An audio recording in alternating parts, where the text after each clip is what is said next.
ကင်ကုတ်တွေကိုဗျာသားတို့မယူနဲ့တော့ကုတ်ယူလို့ရှိရင်ကျွန်တော်တို့တွေကစကင်2កောင်3កောင်ပဲရတာဗျထွိုင်ကက်က KOS ကုတ်လေးတွေလိုချင်တယ်ဆိုရင်တော့ကျွန်တော်တက်တက်လုပ်ပြီးမယ်ပေါ့နော်လောလောဆယ်ဒါကကျွန်တော်တို့တွေအခုကျွန်တော်ပြထားတဲ့နေရာလေးကိုပဲဗျာသားတို့တစ်ချက်နှိပ်လိုက်ပါဗျโอเคနှိပ်လိုက်ပြီဆိုလို့ရှိရင်ကျွန်တော်တို့တွေဒါမျိုးလေးပေါ်လာမယ်ဒီ Argus မူတွေကိုကျွန်တော်တို့တစ်ချက်ထက်နှိပ်ပဲဗျဒါဆိုလို့ရှိရင်တော့ကျွန်တော်တို့တွေဒါမျိုးဒီအလဲမှာပေါ်လာတဲ့မုတ်လေးတစ်ခုရှိရပေါ့နော်အဲ့ဒါလေးကိုကျွန်တော်တို့အရင်ဆုံး down လိုက်မယ်ဗျdown ပြီးလို့ပြည့်သွားပြီဆိုရင်တော့ဗျာသားတို့အနေနဲ့အဲ့ဒီကွင်းထဲမှာဝင်ပြီးတော့စော့ကြည့်လိုက်တော့ပေါ့နော်ကျွန်တော်တခါတည်းစော့ပြပေးသွားမယ်ဗျโอเคဒိုင်းမုံမှာဘလို့ရလဲဆိုတော့တခါတည်းရှင်းပြပေးသွားမယ်ပေါ့နော်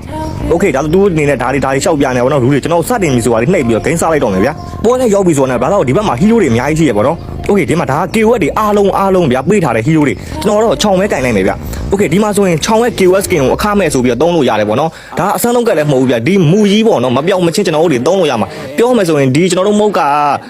တလားရှိမယ်ဆိုရင်အဲ့တလားလုံးကျွန်တော်တို့တွေကဒီ KOS skin တွေအားလုံးကင်လို့ရမှာဖြစ်တယ်ဗျအခမဲ့ပေါ့ဗျာကိုကြိုက်တဲ့ကောင်ကိုကင်လို့ရတယ် KOS skin ကုန်လို့အခမဲ့ကျွန်တော်မှဆို skin တွေအားလုံးလေးပါရှိပြီးသားပေါ့နော် KOS တော့မရှိဘူးဗျအဲ့ဒါကျွန်တော်ခြောင် KOS လေးနဲ့ပဲကျွန်တော်ကင်လိုက်တော့မယ်ဗျတကယ်လို့ပေါ့နော်ကုတ်လေးတွေထည့်ပြီးတော့ KOS skin ထွိုင်ကက်တွေလိုချင်တယ်ဆိုရင်လည်းကျွန်တော်တို့တစ်ချက်ပြန်ပြီးတော့ကွန်မန့်မှာမှတ်ပြီးပေါ့နော်ကျွန်တော်အားလုံးပြန်လုပ်ပေးမယ်ဗျโอเค KOS ကုတ်တွေအမြင်ကျွန်တော် legend skin ကုတ်တွေပါကျွန်တော်ပေးမယ်ပေါ့နော်ကျွန်တော်ဒီမှာလောလောဆယ်တော့ရှိနေပြီဗျသူကလူအကန့်တက်နေမို့ပေါ့နော်လူရောက်2000ဆို2000ပဲသုံးလို့ရတာဖြစ်တဲ့အတွက်ကြောင့်ကျွန်တော်တို့ကဒီလိုမျိုးပေါ့နော်လားတောင်းနဲ့ကျွန်တော်တို့ထည့်မပေးတာဖြစ်တယ်ဗျအဲ့ဒီကုတ်တွေကကြတော့โอเคကျွန်တော်တို့ဒီအခုလိုမျိုးပေါ့နော်ဒီကွင်းထဲမှာဆော့ထားတာလေးကိုကျွန်တော် recorder လေးဖမ်းပေးထားပါဗျအခုကျွန်တော်ဖမ်းတယ်လို့ပေါ့နော် recorder လေးဖမ်းထားဒါတော့ recorder software နဲ့ဖမ်းမှာဒါမှမဟုတ်ကိုဖုန်းထဲမှာရှိတဲ့ recorder နဲ့ပဲဖမ်းပါပေါ့နော်ဘလို့ဖမ်းပါဗျဒီလိုမျိုးလေးဗီဒီယိုလေးရိုက်ထားလို့ရှိရင်အဆင်ပြေပြီဗျโอเคဗီဒီယိုရိုက်ထားပြီးကျွန်တော်တို့ဘာလုပ်ရမလဲတစ်ခါလေးထပ်ပြီးတော့ပြပေးမယ်